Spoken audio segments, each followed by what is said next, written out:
basoda ya Fati tokendaki stage na Israel. Deja tobimi Israel donc tokendakisa discussion ya mwana.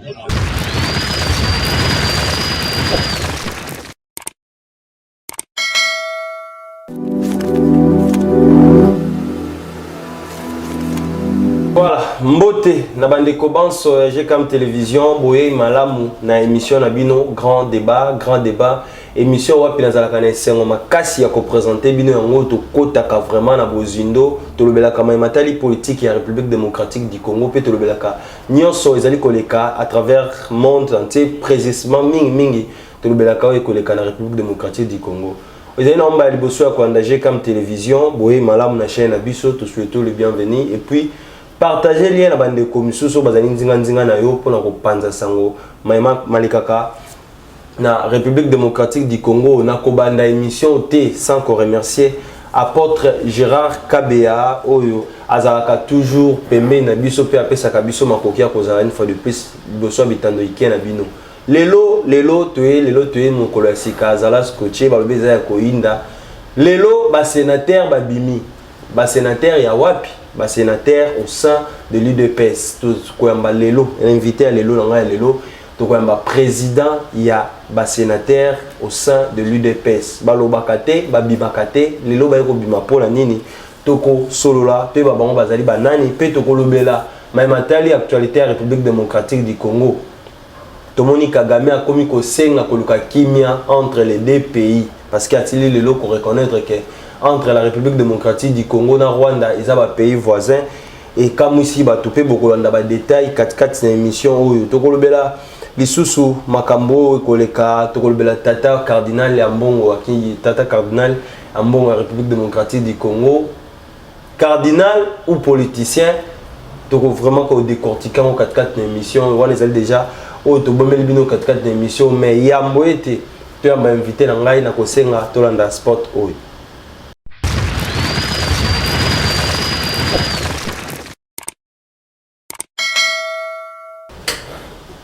Voilà, on est de retour sur ce plateau. Nazali ngai mo côté Sika Bomoni, invité ngai Yohana Sil déjà ko fungama, caméra fungami. Mbote président, babengo président ba sénateur. Mbote président on s'est présenté et puis on s'est présenté pas balandi ba ko landa mbala liboso président Marcel. Mbote messieurs les journalistes. D'abord na sepeli na mokolo lelo ndio yambi biso na plateau na bino. Voilà. Kobo nange zali président Marcel Nengo yoki wana président bani ya nini président ba sénateur debout. Je crois ba tebele ba kokamo ba sénateur debout ba existaka. Donc d'entrée de jeu na ko profiter ko yebisa bango ki baye ba sénat debout existaka. Ça fait au moins aujourd'hui plus de 8 ans que le sénat debout existe au sein de l'IDPS. Sauf que tu évolueras mingi na kata ba collectif na biso to na média mingi té parce que chez nous là-bas tout traiter la question politique yamboka et c'est ngara ko réfléchir par rapport à la question politique de l'ère yamboka. Voilà pourquoi on te les mingi na médiaté. Les lots qui te bito ça la différence, le koni to conseil différence entre parlement debout na donc parlement debout, parlementaire debout na sénateur debout. Bon, à la base, déjà, Bissoni, je dois combattre à IDPS. Voilà. Démarcation, les alliés du point de vue peut-être perception à Makambo. Bissoni, à niveau de sénateur debout, tout réfléchissez sur des questions politiques, Yamboka sans émotion, sans état d'âme. Voilà. Donc, s'il y a condamné, tout condamné. Et nous proposons aussi. C'est ça la différence dans le Sénat debout. Voilà. Par contre, dans le Parlement debout, ils acceptent tout. Et ils sont là pour défendre. Oh, si tu défends Dakar, même au sein de notre parti. C'est ça la différence entre les sénateurs debout et les parlementaires debout. Mais à la base, nous sommes tous combattants de l'IDPS. Merci, Mamboka, président Marcel. Toko Tasika, on a même l'actualité politique à la République démocratique du Congo. Il y a un peu de l'actualité, Moussoussou, Toko Lobela Sikawa. Ce qui va le tout ça le bilan du gouvernement Samba Lukonde par rapport à Nenga Kota Moussa. Impression n'est que en tout cas, bilan du gouvernement dans l'ensemble, Tokolo Beza positif, mais pas positif à 100% quand même. Voilà. Il y a eu un secteur Moussoussou, gouvernement Tamboli Malamouté, il y a un secteur Moussoussou, Toboua Kaba fleur dans certains ministres, où se démarquer dans le gouvernement, entre autres Tozo Lobela, ministre de l'aménagement du territoire, son excellence Guy Loando, où vraiment se démarquer dans le ministère Naye, Tokotanga sous moi Namboka ministre des Finances, moi Namboka Nicolas Kazadi, les autres mona prouvé ce salama, na kati ya ba augmentation ba recette na ba régie financière na biso, ezali be fort ya moi Namboka Nicolas Kazadi. Na contredire yote kasi na mono lobeli ba ministre Mibalo ba sepelisi yo to mono tangi kombo ya ministre Guy Loando, Guy Loando mafuta. Guy Loando. Qui déjà qui est dans le côté naïe batumsu ba ko tchandu nous na se balbiete ateki kan kokolo to ko lobi na onde kin. Moi Namboka, laissez-moi vous dire na Congo na eko comprendre que ba défendaka mingi ba anti-valeur na médiocrité. Mais bato ba sa musala malamu ndi bango ba mabanga. Lelo na ko yebisa yo moi Namboka Guy Loando peut-être ba msuba yebi ka katanga ko ministre na gouvernement oyo. Mais na koyebisa yo mwana mboka Guy Loando azali parmi ba congolais oyo ba comprenaka déjà vision à chef de l'État. Laquelle vision ya kocha mutu au centre de ses actions. Je crois le ministre Guy Loando, il a une fondation Widal. Au moment la kati ya fondation wana a posé ba acte ya ko aider population vulnérable. A posé ba acte ya ko aider ba démunis par ses propres moyens. C'est-à-dire qu'au monde, l'action est une pour le développement communautaire. On imagine un simple Congolais, Guy Loando Mwanamboka, a tongi bâtiment où il a abrité gouvernement provincial na kata Boende. Vous comprenez? A tonga ba forage d'eau pour des paisibles citoyens. Vous comprenez? Lelo na kata ministère wana elo ezali ministère oyo ba imboka ba chaka yango kate ba yebi musala nango ezate musala nango sala kanini, mais grâce à lui a eko vulgariser musala ya kati ya ministère wana ya zali o ba prédécesseur na ye bazwa kite akoye ko laksa population musala ya bien fondé ya ministère wana te. Lelo o na Congo to banda ko tonga n'importe comment sans koyeba place nini faut tonga place nini faut tonga te. Lelo grâce ya vision ya son excellence Guy Loando a créé des structures dans le ministère naye, Fonat na Anat. Les deux structures ont travaillé. Kolaksa imboka, place nini faut tonga, place nini faut tongate, place oko tongate parce qu'il faut ba collecter à maeleka, place il faut cha eloko na yo. Voilà ba innovation wana mwana mboka Guy Loando aye na ona kata ministère naye. Yango congolais pe basila koloba ete maini na kapamba te. Dans le secteur où ils allaient yo défendre le BT ils a pensé à ngote au magna koloba siko logo nini yo ko s'adresser parfois na chef de l'État parce que makambo e le kakana cesse parfois pe et comme réalité ya mokonzi yango to lobi ezana ba imboka mususu ba défendaka mingi ba anti valeur. Monsieur les journalistes, est-ce que moi na mboka lokola ministre d'État Guy Loando de quel droit il peut se permettre à roter kaka lokola kankokolo dans un pays des hommes normaux où il y a un chef de l'État, il y a tout un gouvernement. Moi, na moka ateka kankokolo. Il ba imbo kebele ba propager yango na ba chaîne na bango. Voilà les Congolais. Et ça passe mingi. Mais on met un peu pour éclairer la lanterne sur ces dossiers. Voilà.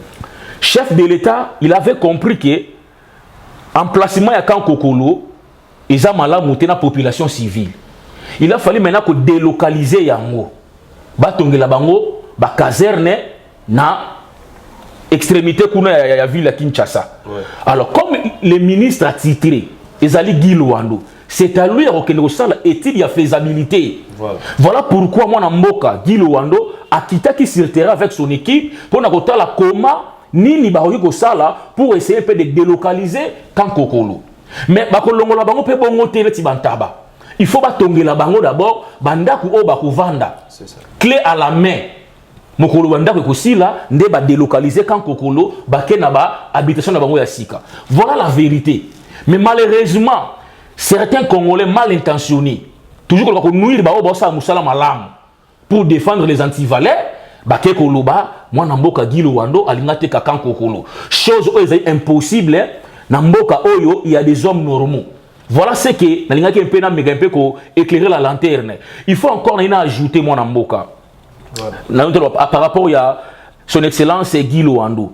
Il faut y bango lelo a commis na kati ya équipe gouvernementale ndenge nini. Parce que le gouvernement les a composé et aussi d'une coalition. Voilà. Il y a un parti politique. Vous comprenez? Chaque leader, il y a un parti politique, appelle sa liste à batonaye ou à ministre. Peu importe incompétence na bango, peu importe compétence na bango. Tellement ba outil na ba coalition, les chefs n'avaient pas le choix, il y a que bango tels qu'ils sont. Mais je crois qu'il est parmi les seuls ministres qui choisit chef de l'État yemoko. Au moins la différence. Voilà. Parce que Guy Loando a choisi chef de l'État. Ali choisi chef de parti politique. Parce qu'il est au gouvernement sans parti politique. Vous comprenez? C'est que le chef de l'État avait découvert en lui la qualité, la compétence morobouille. Le chef avait porté son choix pour son excellence Guy Loando. Vous comprenez? Ouais. Et puis, alors, ça la fierté à la jeunesse congolaise, le lot. En tout cas, moi, je pense que Toboa que les fleurs a continué à Moussa Naye. Il est parmi les ministres Oyo va comprendre la vision chef de l'État. Déjà, il avait compris ça avant qu'il soit membre du gouvernement. Ouais. De mettre l'homme au centre de ses actions. Tout le monde combien a aidé les populations congolaises. Autant là, on a pilier à chef de l'État il faut comme ça va congolais va millionnaire. Mais son excellence Guy Loando a bandé déjà à travers sa fondation Ouidal. Donc si tu es jeune congolais, entrepreneur, ou un projet de développement communautaire, ou une fondation peu importe les montants que vous allez-y comprendre. Je dis peu importe les montants. $20 000, $50 000. Ça nulle part. C'est un simple citoyen congolais. Se soucier pour il veut aider le peuple congolais à se développer. Au moins, on appelle ça un pilier à chef de l'État de faire les Congolais des millionnaires. Mais il est déjà bandé à travers sa fondation Ouida. Voilà pourquoi les chefs avaient estimé que Moutou a accompagné la vision d'Angezali, son excellence Guy Loando. Merci beaucoup, Président Marcel. Et merci Toko Tassika, la Matali, Est la République démocratique du Congo. Tout le monde qui phare d'essai à pousser, ennemi à pousser. Et c'est vrai que bon côté, tout le monde Kagame s'il bon à réagir, à répondre. Makambo ici que durant week-end, dans les 30 juin, tout le monde phare d'essai vraiment, même pour l'indépendance, ça pousse à pousser à zone CM23 penalty na soka de l'automoni. Paul Kagame a acquisé groupe armé et la République démocratique du Congo, bazo déstabiliser le pays. Merci, messieurs les journalistes, pour la question. D'abord, tu vois que Lungo Nyaming n'a pas de Sénabiso.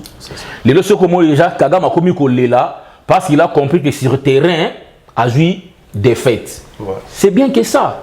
J'avais dit autrefois au cours d'une émission à qui Félix a dit ça qui a fait comprendre qu'il y a Lokomoko. Alors, Kagame n'a que des possibilités. Soit la paix totale, soit la guerre totale. Vous comprenez? Ouais. Lorsque le président avait levé l'option de faire la guerre contre ces groupes terroristes soutenus par le Rwanda, le PC va fruit na yango. Sur le terrain, tout le monde a comment faire des choses malmener l'armée rwandaise. Oh bah c'est camouflé derrière M23. Tout le monde comment nos phares d'essai babomi beaucoup de militaires rwandais au cours il y a dernier affrontement autour de Salama récemment pour récupérer 4 territoires entre les mains des envahisseurs le Rwanda. Vous comprenez que les chefs avaient compris ennemi wa Kindarana et Malembe parce que beaucoup de gens croyaient que Kagame est un homme fort. Vous comprenez? Qui c'est qui d'ailleurs a démystifié le Kagame et Rwanda. Le Kagame comme il là. Je vois beaucoup de politiciens en mal de positionnement veulent manipuler le peuple congolais.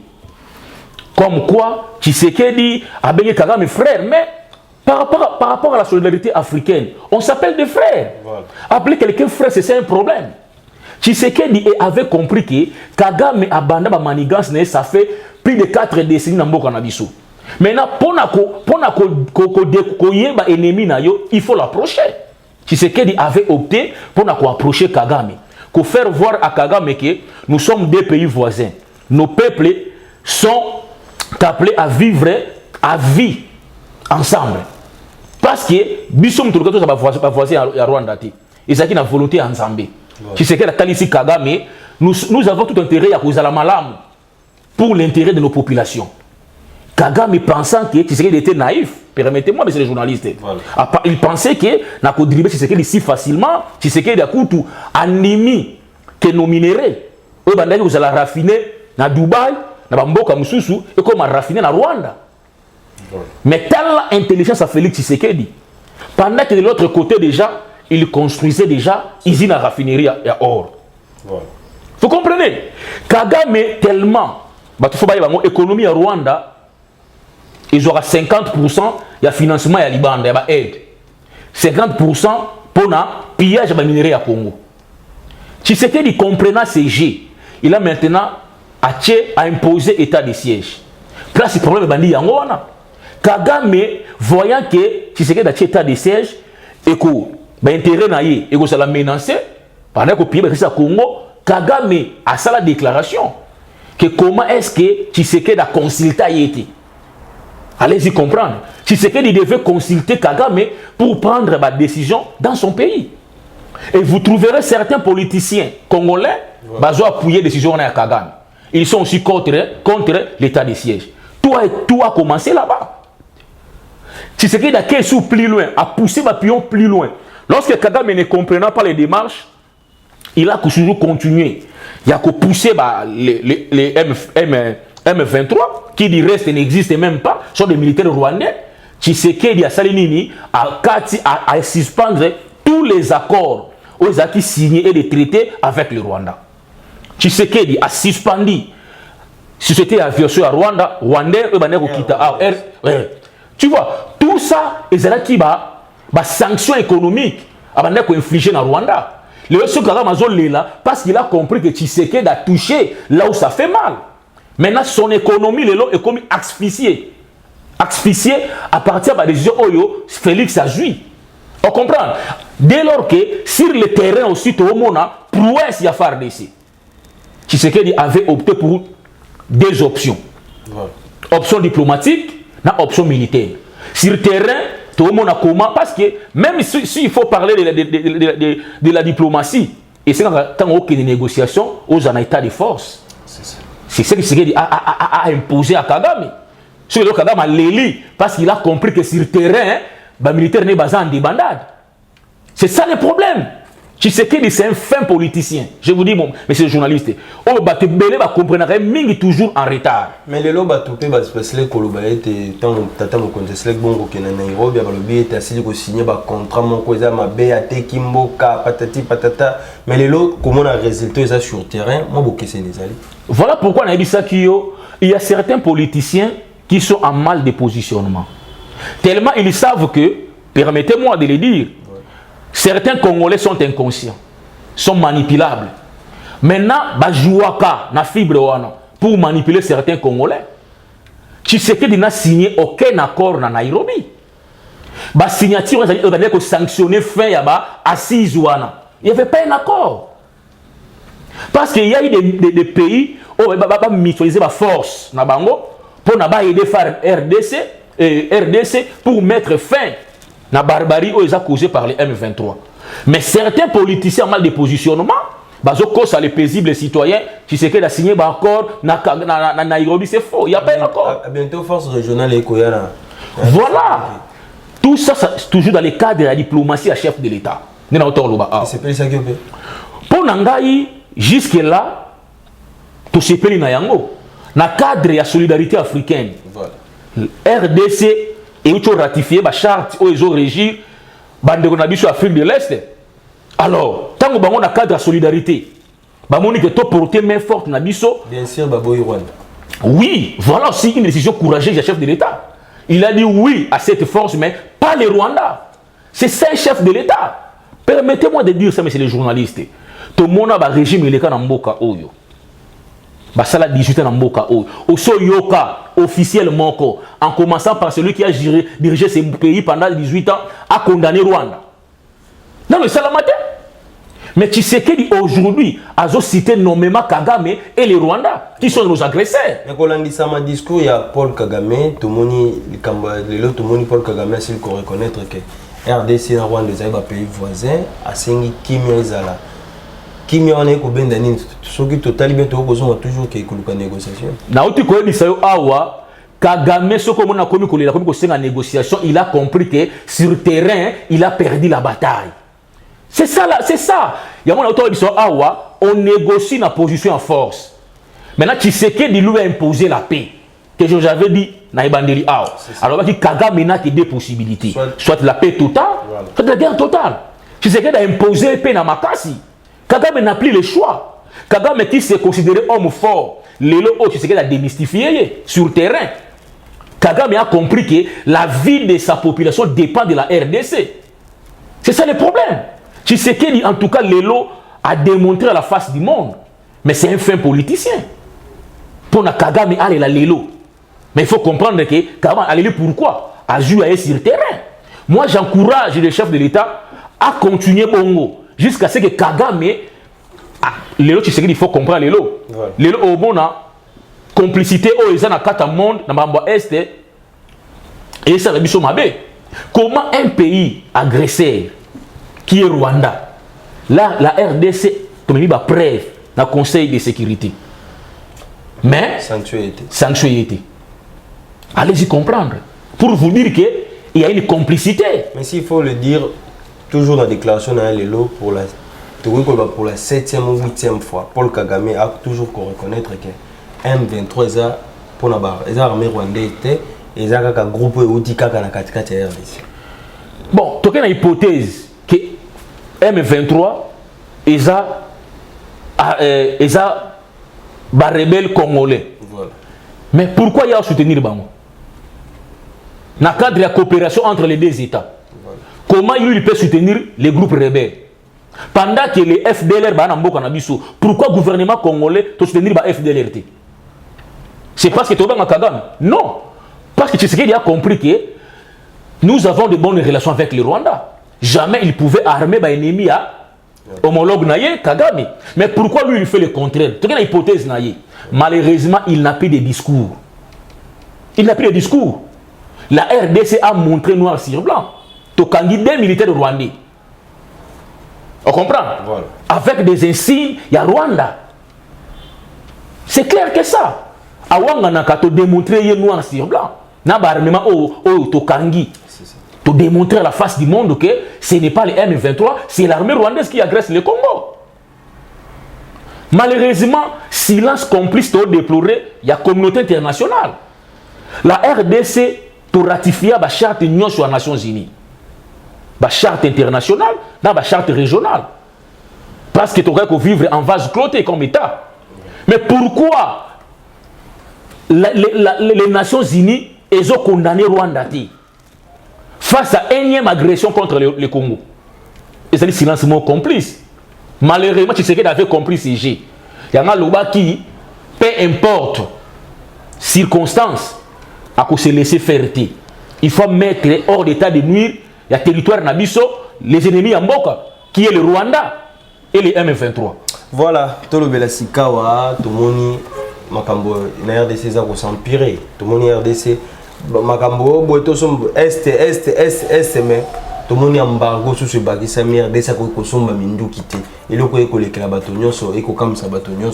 Il y a des décisions, il y a un RDC encore une année, d'embargo pour mais c'est les journalistes qui sont vraiment très déçus et qui ont fustigé encore complicité internationale face à Mboka Nabiso.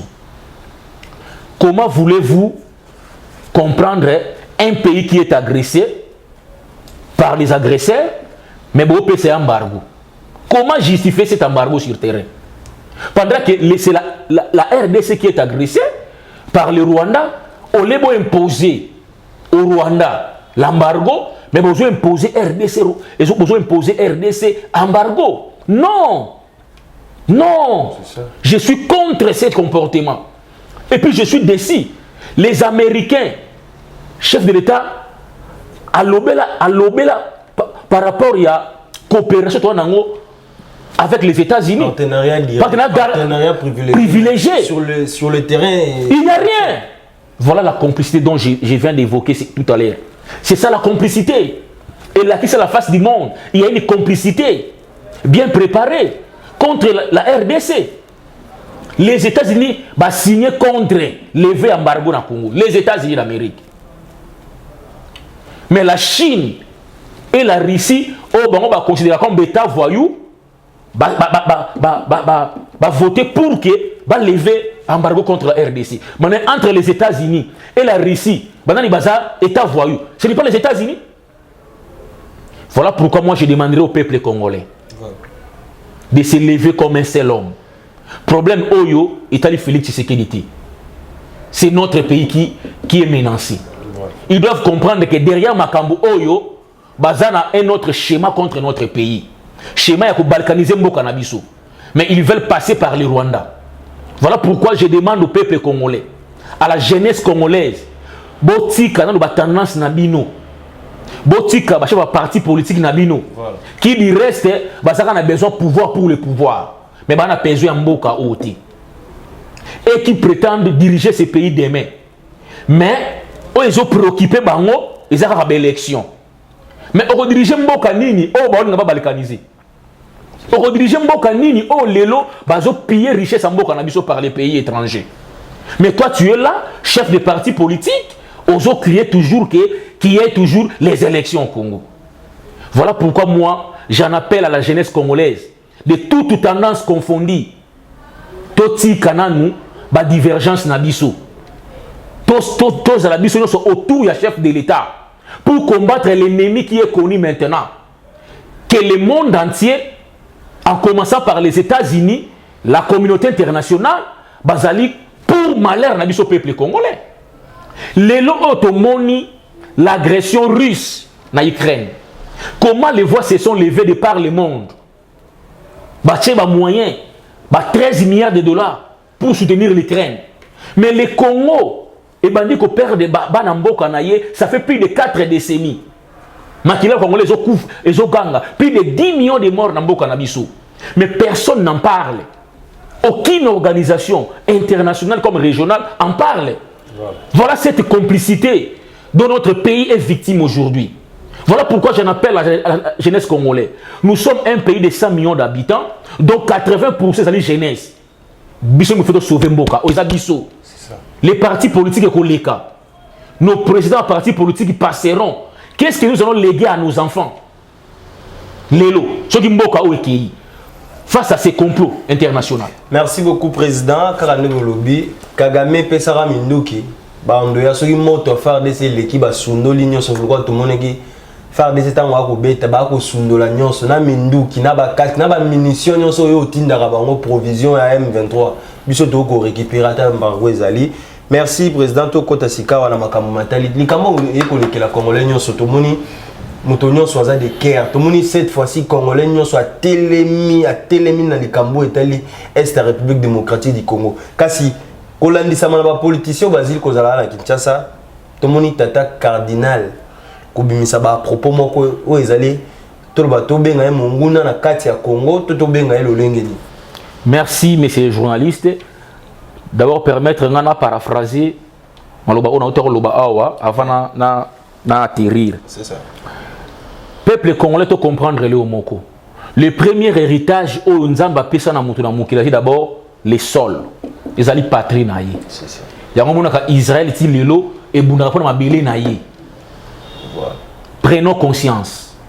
Laissez-moi vous dire dans les médias, peu importe armement Oyo, Rwandais va utiliser, sophistiqué ou quoi, laissez-moi vous dire, à cause Yakobundela, cause Oyo juste, cette armée rwandaise, Bakolonga Kabiso Tamukolomorote. Atamukolomorote. Parce que cause Nabiso juste, Tozo Bundela patrie, Oyo héritage Onzamba Pesa Biso, Allega Biso ba Congolais. Alors Dieu n'étant pas injuste, à ko permettre à Tamukolomorote. Au monte complot et bandit kala. Mais si on a commencé par infiltrer notre armée pour permettre à ce que ça besoin n'a pas éleka. Mais ça ne tient toujours pas. C'est pour vous dire que cause n'a pas juste au Bundela. Pour parler de monsieur Ambongo, permettez-moi, messieurs les journalistes, des fois, biso, tout la politique à Mboka na biso, pour n'angai, ba propos ya Mbongo et Kamusangati. et Kamusangati. Voilà. Parce que Ambongo. Mais na rolo ya zanango, o esengeli na ya tata cardinal. Na rolo ya zanango wana. Est-ce que sengeli na penza ko sala ka makambo le lengi ya ko sala tolo baza contre chef de l'état côté le mela. Pendant un moment au pays mototo azali focaliser la matali est la République démocratique du Congo. Comment le tata cardinal Koloba était glissement à la tête en 2023. Donc il y a ko boulé donc mamba est le beli le côté.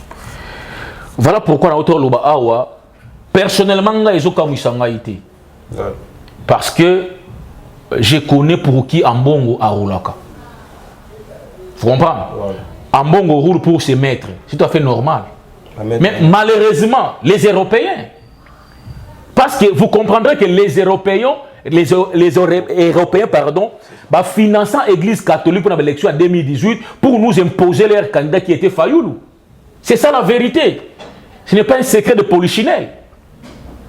Comme leur candidat avait essuyé la poussière par la sentence du peuple congolais, à voter moi Namboka Félix Tshisekedi, voilà pourquoi, pour justifier ces financements, Banda Félix doit pouvoir Namboka Oyo. Tout le monde tata cardinal, qu'on combattre toujours moi Namboka Félix Tshisekedi. Même si on a sali malamu, il est toujours nyon sur la Kamabe. Tala lelo Oyo a étalé un inaye sur la place publique. Koloba était a salué le leadership ya Kagame. Ça m'a fait très mal. Quand on a eu discours ya Marc Bina Mnoganani ya Ambongo qui est cardinal ya Mboka Nangai. Mais moi je pense que Ozala Malamu cardinal allons la soutane. Hein? Ça la politique active. Comme ça on va en découdre avec lui. Des fois nous avons des retenus parce que c'est un cardinal. Mais malheureusement Yemoko Azo se respectait. Pendant que le pays fait face à une agression étrangère, toi tu peux tenir de tels discours. En tant que cardinal Yamboka Oy. Hier tu avais accusé le régime passé bah, médiocre. Lelo Oyo Komi Kosala, association à Bango. Allez-y comprendre. Donc pour vous, en tant que cardinal, osez défendre bah, médiocre. Au lieu de défendre ma valeur. Je suis vraiment désolé.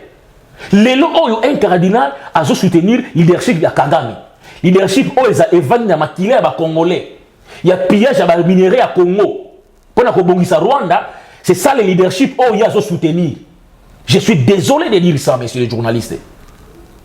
Permettez-moi de dire moi, je pense que M. Ambongo a la casquette de politicien. Comme ça, tu vas répondre coup sur coup. Bah, FCC Balobi, Tata Mokonzemboko, bah, remarqué pendant Mokonzemboko, à celui qui a le pouvoir, a commis la dictature. Bon, au Moni, FCC d'abord, bah, modèle Namboka Oti. Ils ont dirigé ce pays pendant 18 ans. Bah, l'accès niveau n'a pas de médiocrité à tous les niveaux. On comprend? Tu sais qu'il y a des difficultés à ça dans les Moko. Parce que la démocratie, elle est l'X pour les Congolais. Permettez-moi de dire ça. Il y a un moment où on va confondre démocratie et libertinage. Aujourd'hui, tout le monde a un cadre de FCC de traiter le chef de l'État d'un inconscient. Toi, tu penses que Kabila au pouvoir, tu peux le traiter d'un inconscient? Nous voyons des journalistes sur le plateau. Comment ils ont insulté le chef de l'État? Qui parmi eux a inquiété? Mais à l'époque de Kabila, Nabiso, paisible citoyen. Tout le monde la politique, activité. Comment nous avons été malmenés dans le pouvoir régime sanguinaire il y a 18 ans. Tu sais que dans la difficulté, mon corps. Parce qu'il est en face des gens inconscients qui ne comprennent pas les valeurs démocratiques. Ils vont confondre dans le libertinage. C'est ça la difficulté chez les gens. Les gens ne serait-ce que pour la liberté d'expression en Moka ou tu compares à l'époque à Kabila. Ok, c'est ça. Papa. Tout ce qui va mentir. Et alors, chaque fois, tout le monde tout ce qui a une divergence politique, tout à la Mboka n'a avancé, et c'est là que malamu. Si le président Tokolobela penza tout le monde action à chef de l'État et que Salema, samedi chef de l'État s'il Kotambola inauguré Ndolo, tout le monde a PC officier Bandaku, tout le monde a inauguré Pombongolo. En tout cas, misala eko sala maman maloba moké attend à 2 minutes quand même. Misala au chef de l'État ko sala sur terre. Mais c'est les journalistes, permettez-moi ya koyebisa yo toujours bois kaba fleur mingi à son excellence, mais c'est le président de la République Tshisekedi na ba action ou azali ko sala pour mboka na biso. Donc il a fallu un président permettez-moi lo bayango o ya kolinga mboka lokola Félix Tshisekedi. To mankati président lokola Félix Mboka oyo pendant plus de 5 décennies. Yango mboka oyo est toujours na gouffre. Tshisekedi est venu donner l'espoir au peuple congolais. Avec un espoir na peuple congolais que le développement congolais est possible na Congo. Il nous suffit seulement moi ndambu ya volonté. Tshisekedi dans 4 ans, il a fait des choses au 18 ans, il y a un régime passé. Na 32 ans Mobutu basalate papa. On doit se dire de vérité. Voilà. Tshisekedi a coutume mboka o ezaki enterré avec son prédécesseur. Et là on a regretté parce que ba Congolais bazo kanisa développement à Congo déjà dans 10 ans. Non. Tshisekedi akoya akocha ba jalon. Akocha ba jalon. O akoya après akomati sa fondation. Tshisekedi a une fondation. Les pays qui ont un gouffre. Maintenant, il faut qu'on bimisse ce pays dans la surface. Qu'on ait des fondations. C'est ce qu'il est en train de faire. Mais au Congo, certains Congolais toujours mal intentionnés, toujours bazo combattre l'action chef de l'État Zosala. Dans mon manco un journaliste, permettez-moi, monsieur le journaliste, aller à la télévision. A vu un sac à minene, alors là ça va congolais, a joué étalé ignorance sur la place publique, et on l'a ça que l'IP commis combien, ça fait combien. Donc a joué étalé ignorance naïe. On a vu la carte à l'université, sur une école ni naïbité. A même tenir l'IP en plateau. C'est ça l'ignorance. A joué étalé sur la place publique. Imaginez-vous, en 2018, un fonctionnaire qui a touché 96 000 francs congolais. Wow. N'est-ce pas? L'IP a 500 francs congolais. En 2021, awa, salaire n'a commis 400 000 francs congolais. L'IP commis 1000 francs. Est-ce qu'on compare les deux pouvoirs d'achat? Il faut être moins intelligent comme ces journalistes pour faire de telles comparaisons. Parce que Moutomane Kosomba l'IP à 500 francs, il touchait 96 000 francs congolais. L'IP commis à 1000 francs, ils ont touché 400 000 francs congolais. Pouvoir d'achat, ils ont mon côté. C'est ça l'ignorance. Ils ont été sur la place publique. Et guerre, il y a Russie, il y a Ukraine. Et puis, j'ai suivi Macron le lendemain des élections. Voilà. Et non, avant les élections. Avec ce peuple français, on a promis à Kibino, je n'ai pas pu le faire à cause de la Covid. Sauf qu'un État développé comme la France, à l'élite pour la Covid, alors pays a tiers monde le Congo. Malgré ça, crise planétaire, on a frappé le monde entier. Et qu'on a une crise à Ukraine. Mais Tshisekedi manifeste la volonté politique. Voilà. Papa, il faut l'encourager, monsieur. Il faut l'encourager. Les gens oyo, bazobo ya koloba makambuana. Carburant est mati partout dans le monde. Carburant na États-Unis a cher que les Congo. Carburant na États-Unis a cher que les Congo. Voilà. Et à 0,63 je crois. Dans l'Europe, ils ont des héros. Mais dans le Congo, tu sais qu'il a réussi quand même à stabiliser carburant et matamakacité. Mais pourquoi vous le voulez? Car l'IPA, avec ton ignorance, tu viens établir dans la place publique. Mais là, les fonctionnaires n'ont pas touché combien? Les fonctionnaires de l'État. C'est ça. Au moins, moi je comprends. Au moins, les Oyo, Batouba Gérard Kimboko pendant 18 ans, Batika Mboka avec 80% il y a des chômeurs. C'est ça le problème. Moi, on a un impact sur les sociétés de peuple congolais.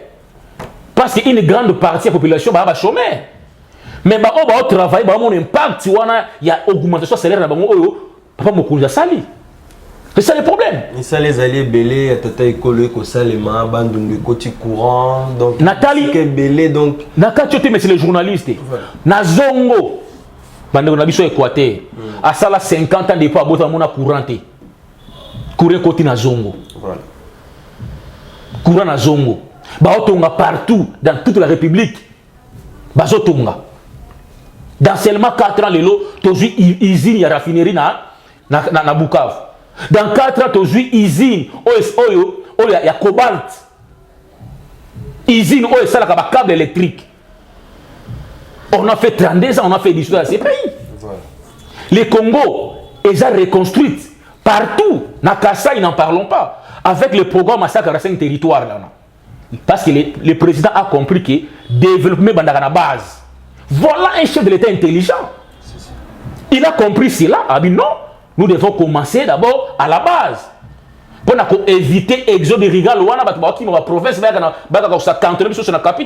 on doit commencer là-bas. C'est ça le leadership fort du président de la République. On l'a eu en bon au monde leadership on a été au monde Kagame leadership au event na makila peuple congolais. Merci beaucoup président Tolobela Sikawa. Dernier point de biso to côté là, il faut qu'on en parle le salinga esengo makasi na kota na mingi na ba parlementaire debout. Na eu grâce les leur kozana moko ya ba président donc président ya ba sénateur Tolobela Sikawa makambo et koleka katikati ya IDPS Gilles Kaloubi a beleli tina vidéo a beleli tout la une vidéo peut-être sur net il tombe à partir na sali 26 communes redynamisation à parti na ko yebisa que parti za ko kufu bakanginga Gilles Munyero redynamisation à parti na yebisa kabuya to redynamiser parti bazokanga ngai Gilles Munyero ngayo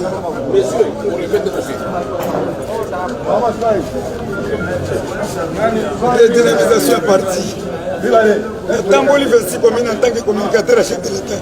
La 5 redynamisation à parti.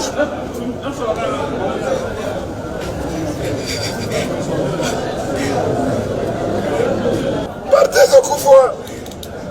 Partez au Koufoua. La Tamboli 26 provinces. Partez au Koufoua. Ozo Kanganga na biloko zakatina. Nasali fort pour la soutenir fort d'essai. Il faut appeler ça Mbongo, le ministre de la Défense. Parti ça Kokufa, Moukwantambora Kangai, parti ça Kokufa. Ok, tusengi na mama Matukasalo a intervenir na makambo. Tusengi na mama Denise Rekero a intervenir na makambo. Tusengi na Peter Kazadi. Tusengi na avocat de son DPS. Wota, le DPS so. Tukuna fale majorité ndenge nini RG Lumiere azana kati prison. La force du progrès bazana kati. La distance de neutraliser le DPS. Lango toujours senga libération sans condition. Il y a force du progrès et libération de Gilles Munyere. Tokotika pouvoir relancer. Si vous voulez se à Boya, Bango Bajo Salangé, Tokotori, merci beaucoup pour Tongolo. Intervenir sans condition. Merci moi, Mayo Kalinda, le grand Kish. Tout dans la carte si bon, Nanya Sayo, Nanya Kosanzo, Nani, Yolo Baketa, les droits, les Smoukagé, la Salimine, le peuple d'abord, Papa Lobaki, Papa Tzaki. Voilà président, tout le monde a président Gilles, en présent. Tina Kati, ici Kazaki Nakacho, et maintenant présentement ça déjà à niveau de Makala, à Kobele la Raka parti Kokufa. Malobano par rapport à la gestion IDPS Sika. D'abord, je compatis avec mon frère Gilles. En tout cas, nous sommes d'équerre avec vous. Voilà. D'abord, moi personnellement, Naza vraiment d'accord avec l'arrestation à Gilles Munyere. Pourquoi j'ai dit ça? Oui, il a tenu des propos mal montés. Tondimi. Mais bon, batu o ba piller mboko pendant 18 ans ba otambola o vakili be bana ba occupation na bango. C'est ça. Batu o ba détourner les deniers publics bazana kata mboka o ba o vaquer librement. Gilles, il faut comprendre, il était émotionné face à cette agression rwandaise. Il faut pas comprendre rien. Mais tout le monde peut zéro Rwandais au Bakanya Kinshasa. C'est ce que j'ai dit. Il faut pas comprendre rien. Il était sous l'émotion. Son pays est agressé. Voilà pourquoi il avait tenu de tels propos. Bien que tous soient d'accord avec les propos, mais vous devez comprendre, Naïtani d'abord à Zalaki. Notre pays est agressé par les Rwandais. L'issue de Gilles Assali. Bien que les propos, ils ont mabé. Mais les juges devaient tenir aussi compte. Il y a État naïe. Et puis la situation actuelle. La situation actuelle, au Mbo qu'ils ont traversé. Voilà. Il était là pour mobiliser le peuple congolais. Va se prendre en charge. Ma belle ligne Saliwana. Est-ce qu'on a vu des Congolais tomber contre les Rwandais à Kinshasa? Impact ni les alliés Malobanaye sur le terrain. Pour accueillir les prison. Pendant que va détourner la Mboka ou va Libanda, va vaquer librement l'occupation de Bango. Les gens qui ont pillé ces pays pendant 18 ans, va vaquer librement l'occupation de Bango. Nous demanderons à nos chefs de libérer Gilles. Je crois que Place Azali était lié. Malgré qu'il était sous l'impulsion de la colère, de l'émotion, je crois qu'il était lié, libérer parce qu'il défend toujours la cause noble et qu'il défendre Mboka Nabiso. Voilà ce que moi je peux dire. C'est ça, Tolobaron, tant que chaque fois, donc à l'obélara ming matali politique, Tolobi, Kolandisa Mano Makambo, Gilles Kangami, Toye Komona, décision est quoi qu'au Kangaba Parlement de Bounios. Et ça là qui on dit. Personnellement, je suis contre cette décision. Pour on ne peut pas. La liberté d'expression est garantie par notre constitution. Et ça garantit. Ce n'est pas négocié. Parce que tu es ministre, tu te réveilles un bon matin, tu es paisible citoyen, sur la politique en Boka. De quel droit? De quel droit il y a dit ça? Ministre Yabino IDPS. Dans le lobby, IDPS te défendra ma valeur. Te défendra ma valeur. C'est ça le combat que les sphinx apprennent à Bisso. Te défendre ma valeur. Yébissana Lelo. Quand ils ont restreindre liberté à battre. C'est ça la démocratie? Que IDPS te bondé là? J'ai dit non. J'ai dit non. Lelo, on a vu des dictateurs dans ces pays qui n'ont jamais pris une telle décision. J'ai dit les dictateurs qui ont dirigé ces pays. Parce que le Parlement debout, il y a un de faire des lances de l'IDPS. À l'époque, le cadre de l'IDPS a accès à la télévision. Ils ont dit Parlement debout. De bouche à l'oreille. Ils ont véhiculé vision à l'IDPS. Mais à ce délimité. C'est ça. L'élo a commis danger. Pendant que l'IDPS est au pouvoir, il a commis danger. Papa, moi je pense qu'il y a l'anguille sous roche. Il a l'anguille sous roche. Essayez d'abord pour restreindre la liberté à paisible citoyen. Je suis contre cette décision. Là, ça n'engage que moi. Parce que la liberté d'expression est garantie. La liberté d'association des mouvements est garantie par notre constitution. Tu ne peux jamais priver Batou, la politique.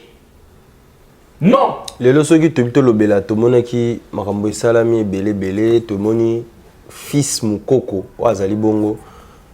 Mon corps a mis bien à payer gardien du temple. Kokende ko joie traitement et pas à maman Olive. Ceux qui te disent toujours la vidéo à Kala. A finga qui peut maman Olive parfois mais atali wana te a juicier ba sali opération makamuto et les qui na compte ya. Et ça qui on dit. Personnellement d'abord geste wana ezali à saluer. Voilà.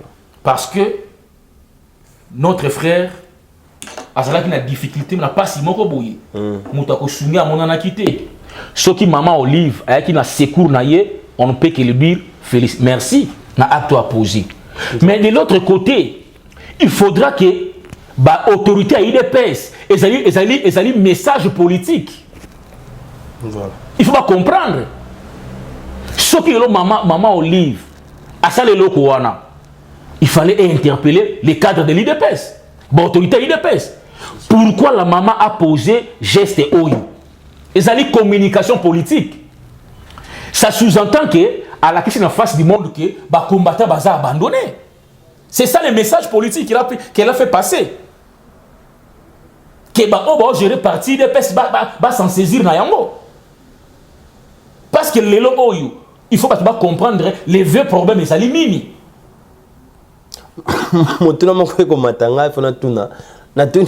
Est-ce que tango Jean-Marc Kabunda Zaki na gestion IDPS Azaki peut un conflit parlementaire Ezaki peut salema. Au moins et là au moins on comprendre mais c'est les journalistes permettez-moi de faire passer message. C'est ça. Tout cadre de l'IDPS, ayebi na mutu na ye. Être cadre est un privilège. C'est une charge. Voilà. Tout cadre à l'IDPS ayebi que l'IDPS est botamment dans la démocratie. Mais comment toi, tu es cadre à l'IDPS, aujourd'hui, il y a critique. Et tu veux miser les combattants à l'obati. Pendant que Yomoko Bunda pour la démocratie, la liberté d'expression, dans la partie. IDPS est un combattant, oyokaka, népotisme, clientélisme. IDPS a combattant yango. Voilà. Alors, tant que vous avez les privé combattant, à ça la critique na gestion ya parti na bango. Et comme une dictature. Et comme une dictature, papa. Dictature, oh, tu sais que d'abord qui devant Mobutu. Quelle est cette autorité de l'IDPS? Ça la critiquer dans l'IDPS Itazali. En commençant par lui-même, tu sais que Etienne Tshisekedi Moulumba. Il a été critiqué. Lelo Oyo, combattant, Aza sous notre droit à Kolobati. Même Mabezali. Là, je suis contre ces comportements. IDPS est fan de la démocratie. Voilà. Nous devons être des modèles. Nous devons nous supporter. Nous devons critiquer, nous devons lobby, nous devons approcher, pourquoi critiquer. Mais ce n'est pas à vous qu'on misère tout les combattants. D'ailleurs, vous avez des marches. Parce que la liberté d'expression est garantie à notre constitution, article 22 de la constitution Abisso. Ce n'est pas un individu. Et aujourd'hui, comment la plupart des parlementaires de Boumoussou se retrouvent en prison à Sambité et l'autre côté, le campo est Kangele Penta qui est bâtinate. Permettre un activiste à droit de l'homme. Si vous avez des démarches, vous allez salir chef de l'État. D'une part, les chefs prônent pour la liberté d'expression, mais dans son propre parti, quand ça va combattre, parce qu'il va décrire qui gestion à Moutoumou dans sa partie. Et ça contradictoire. Et ça contradictoire. Il va s'en servir dans yango. C'est ça. Parce que tant que vous avez une contradiction dans la partie, mais démissionner. IDPS n'est pas un bien familial. IDPS n'est pas un bien privé à Moutou. Vous avez un compte à rendre dans Batouté, vous avez un compte à rendre dans Bakoum. Non. Tant que tu gères le parti, tu as des comptes à rendre aux combattants. Ouais. Mais comment tu peux interdire à ces combattants de critiquer gestion, de critiquer comment les choses fonctionnent dans le parti? Ça devient la dictature. Les combattants sont libres à émettre point de vue dans Bango. Nous sommes dans la démocratie. Si les choses ne marchent pas, ils vont les dire tout haut. Pourquoi vouloir les miseler? Balobate. Et aussi matin. Ils n'ont pas réussi à miseler les combattants. Kaka toi un individu. Et bon, les autres kolobela ni ne zangi penza ete ba combattant nyonso balobara le linge sale se lave en famille. Ko fanda liboke sika moko autour d'une table ko solo ko ba ni ne sengel to tika ni ne sengel to tika te pour te partir banda parce que ambition topé objectif ya IDPS sika ezali ko pesa président de la République en 2023 majorité parlementaire pour qu'on facilite marambo ebele. Merci messieurs les journalistes, vous posez une très bonne question. N'en répondre méthodiquement comprendre là où il y a un problème. Voilà. Tu vois, ceux qui gèrent le parti IDPS aujourd'hui, c'est la mauvaise lecture politique. C'est ça le problème. Voilà. Parce que tant où yo bandi ko misérer ba combattant. Ou bandi ko misérer ba combattant ba lobati. Pendant que de l'autre côté, parti ils ont kende na faillite, qu'on se le dise. Un parti présidentiel devait dégager l'odeur d'assurance, l'odeur il y a quoi tirer par adhésion. Yebisanga depuis l'IDPS il y a un pouvoir. Au somoni par adhésion massive na IDPS. Un politique à comprendre qu'il y a un problème. Parce que tout parti politique sur le pouvoir, au moins a engouement, au moins a adhésion massive dans la structure à parti. Mais à l'IDPS, les partis ils ont dégagé odeur. Il y a qu'à chasser batou. C'est ça la vérité que les gens ne veulent pas dire. Oh, bah, monsieur, bah, digérer en côté. Les lots, oh, ok, na ba cellule, il y a IDPS. Je vous dis, il y a des cellules, oh, bah, quand à 10 personnes, 5 personnes, c'est ça la vérité. Il y a peut-être Kabou a Tindek qui va besoin de la cellule. Papa, problème est allé à continuer à il y a un problème. Les vrais problèmes, on va aborder en moté. Les combattants babundi pendant plus ou moins 37 ans en liste à combat. Comme tout soldat en outil bitumba bundi, on a besoin de récompense. C'est ça le vrai problème. Toi, tu vas demander à un combattant qui a fait 25 ans, 30 ans en liste à bundi, à une récompense. Yebisangaï, il y a un adage qui dit les ventres famés n'ont point d'oreille. C'est ça la vérité. Et on a la mauvaise lecture politique. Nous, nous sommes vivre à la base. C'est ça. Aujourd'hui, laissez-moi vous dire, tu votes pour député professionnel dans l'IDPS. Il y a 12. Mais tous les 12 députés, il y a la dynamique Ngobila. Ngobila qui est la belle ici ville. Ville comme ils sont dans la foule. Pour ça, la dynamique Ngobila. Député IDPS est voté par les combattants de l'IDPS. Dans ça, moi, analyse mon mouki. Dans l'Assemblée provinciale, il y a Kinshasa. Voilà. IDPS est dans la majorité. Tu as 12 députés provinciaux. Il y a un député opposition. On dit comme si IDPS est basé dans le parce que la ville de Kinshasa est miroir à Congo. Boza 12. Dans le cadre de l'alliance. Bozu 9 wana. Bozu boye. IDPS est comme sa gouverneur. Yebisanga. IDPS est comme sa gouverneur. Tout le monde dit que quoi na place service. Na quoi ba mwache koko wana. IDPS est comme sa gouverneur. On a aussi dans IDPS. Pour ayeba comme matérialiser vision chef de l'État. Mais vous laissez à un Ngobila gouverneur parce que certains députés IDPS bah côté la dynamique Ngobila. Si qu'on dis-moi maintenant, parce que c'est la mauvaise lecture politique. Est-ce que ces députés wana soit en 2023 dans la liste IDPS bah comment va voter bah? C'est ça le problème. Ils ne laisseront pas voter, je l'ai dit. Voilà. Moi, je vis avec la base. Bah, voter, bah, voter. On les bat, bah, gérer parti, bah, c'est la lecture politique à ma lame. Bah, on s'intéresse à la futilité. Faire arrêter les combattants, ça la boyer, bah, ligne critique. Mais c'est les critiques, mais c'est là que Mouto, bon, ça gestion. C'est ça. Vous devez déceler les vrais problèmes, il y a parti. Demandez aux combattants, on a passé l'idée. Ce sont des faux fuyants. Il faut s'attaquer aux vrais problèmes. Les vrais problèmes, on a eu Ebisao Awa. Les Oyo, Ebisao en son temps, Kaboundou, président IDPS, il nous dit que IDPS, moi, je combattre les athées pour toi, on a pouvoir et la coalition. Chose que n'a partagé qui avion un mensonge. Voilà. C'est pour justifier que ba combattant ba zo misalati. OK? Ba combattant ba nimi yango. Parce que yebisangai la manière dont le parti est géré aujourd'hui, la manière dont les choses fonctionnent aujourd'hui dans le parti. Pensez-vous que des personnes sont en majorité? Détrompez-vous papa. Tout ça la pragmatique dans la politique, tout ça là. D'abord les élections l'intérieur. Les alliés sociologiques et tribales. Il faut qu'on ait d'abord les bossous. Voilà.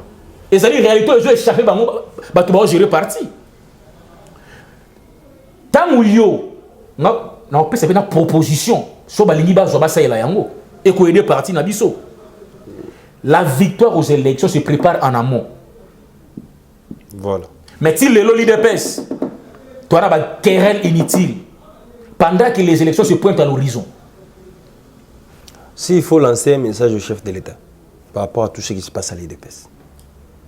Moi, je pense que chef de l'État. Donc, d'abord, nous devons comprendre une chose. Makambouana est tellement chef de l'État. Et ça, on a passé dans mon thème. Lui, il est le président de la République. Quand il a mis des gens là-bas pour gérer le parti au quotidien, c'est à eux de travailler sur ça. Parce que même Makambouana, ça, on a une partie. Ils ont terni même l'image des chefs de l'État. Voilà. C'est ce qui me fait mal, Yangoana. Ceux qui gèrent le parti, ils sont les serviteurs des autres. C'est ça le problème, on comprendre. Toutes ces couches autour d'une même table. Les linges sales, c'est lave en famille. Ce n'est pas qu'il y a un bras de fer. Quand ici va combattre, combattre, mais ça en prison. Or, de plus en plus, vous osez salir encore davantage. Balobani, tu as la partie à chef de l'État. Ça fait très mal. Tant que chef a eu confiance à PSU, au gérer parti, voilà. Vous devez savoir une chose dans ta tête. Il y aura des gens qui vont me critiquer, il faut accepter ça. Il faut accepter ça. Batunion sur base censé remettre l'homme à bon côté. Toi, on a imperté. Mais pourquoi bateau remettre l'homme à bon côté comme si on a ennemi? Et ça l'a mis le lingue mogo. Babiloko ba côté les méla, topi ba ko le belo ba côté les méla pour na yango. Après tande yango go sala. Yango zo sala. Voilà. Ce qui avait raison, qui avait tort. Au lieu seulement d'appeler tous ces gens autour d'une même table, en famille. Les mal n'est pas congolais en Ouana. Les Congolais pensent que Sobati a géré Ouana, il devait le plus intelligent de tous. C'est ça le mal. Même les paisibles combattants, un simple combattant, a solution au problème Mourouzana Yango. C'est ça. C'est pourquoi Etienne Tshisekedi wa Mulumba, avant Kouf en 2017, à Yamba Bisso, tu es n'importe, tu es tout à anaïe. Ba combattant. Dans le niveau Tshisekedi, les pères. Les pères. Voilà. Faites-les entrer. Tu Kotawana. Tu as la trentaine. Tu vas dans Soulana. Pourquoi? Parce que Tshisekedi, les pères avaient compris. Si il est Tshisekedi, c'est grâce à ces gens. Voilà. C'est grâce à ces gens que beaucoup ignorent aujourd'hui. Ils ont beaucoup maltraité des combattants. Le faire arrêter. Parce qu'ils ont beaucoup roulé carrosse. Les lots.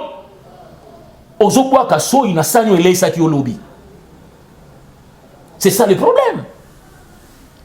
C'est ça la folie à pouvoir. Moi je pense que les vrais problèmes, il y a un problème de lecture politique. Les élections se prêtent à l'horizon. Il faut te passer chef de l'État, majorité dans le Parlement. Il y aura proposition dans l'AI, attaque sénateur Batouabouania. Les lots Oyo, nous devons d'abord, il fallait d'abord commencer par faire l'évaluation à l'élection 2018 dans le niveau à partir IDPS. Savoir place nini Simba quitté, place nini Marchaki. Tant que bon ça la évaluation on a bon moni pas faille place salaki bon ça nini bon améliorer. Pour moi tellement autre chose que les élections à l'intérieur ils ont sociologique peu tribal. Qu'est-ce qu'il faut faire? Vous devez aller maintenant dans le recoin au IDPS soit dans l'élection 2023. Vous prenez, vous enrôlez des leaders d'opinion à Bakouenwana au sein du parti. Vous payez des moyens. Lorsque les élections viendront, ils seront votés. Non parce qu'ils sont des leaders PES, parce qu'ils sont des leaders d'opinion. Nous prenons exemple Moko. Jekoko Mulumba, en 2006, il a été élu député dans la casquette. Il y a PPRD. Pendant que PPRD est parti le plus haï dans le Congo. Voilà la proposition de l'OPS à gérer les PES Yangoana. C'est ça. Si on a besoin de majorité, Bobo Zoa, proposition de PES Binoana. Enrôler les leaders d'opinion. Ne ramassez pas n'importe qui. Pour dire qu'à un moment où il y aura d'autres qui viendront au poto, chacun la liste IDPS Banini. Et puis, je l'ai dit, hein, voilà. Parce que moi, je vis avec la base. Ce qui va gérer parti, ba candidat au P, ba combattant ba riba ngoté, ba za la voter. On bis on a besoin chef à majorité na 2023 nous a gouvernement oyo ezali composé na bateau baza proche chef de l'état. Voilà, président Marcel Tokomi Koko Manasuka, téléviseuse à la Kangonga, politique et République démocratique du Congo, le quoi la baleine. En tout cas, Tokomi Koko Manasuka, dernier message na yo et puis au PC numéro de téléphone na Baïban Sobasil Kolanda. Dernier message na ngezali dans le Senga, peuple congolais dans l'ensemble, Tomeka, Kotika Nanu, ba divergence na biso. To sangana autour du chef de l'État, le commandant suprême, pour te sauver aux Alimbo Canabiso. Notre pays est en danger. To landa chef de parti politique iti. Aux yeux préoccupés bango, ils ont élection, ils ont pouvoir. Na bosana ke loko moko. Au comment on le la Fayoulou, candidat Fayoulou. Qui fait un point de presse à Zoloba. Guerre à Est et parce que nous avons un leadership faible dans le Congo. Allez-y comprendre un tel monsieur qui prétend diriger le pays demain. A bon ça que guerre à Congo Oyo et bandit avant Tshisekedi. C'est ça. Guerre à Congo Oyo Est et bandit depuis Mobutu. Mais il y a lobby à cause d'un leadership faible soumis à l'État. Voilà des politiciens mal de positionnement. Et des gens pareils, ils n'ont pas géré le pays lobby. Le pays est agressé. Nous avons parti ensemble, le chef Nabango Moïse, faire une déclaration condamnant les Rwandais qui nous agressent. Voilà, c'est de telles personnes qui veulent gérer le pays demain. Voilà pourquoi, dans le Baka, Congolais to fungola misu. Toi, banani auto voté. Tshisekedi a fait preuve. Tant que le Baka to voté Congolais de père et de mère, on n'avait pas tort de dire ça. Tshisekedi aujourd'hui, parce qu'il est Congolais, a beau compromettre contre Mbokanaï. Mais il a mis sa vie en danger à cause de Makambu Oyo. Il a refusé de parler le même langage avec les complices de notre pays. Voilà.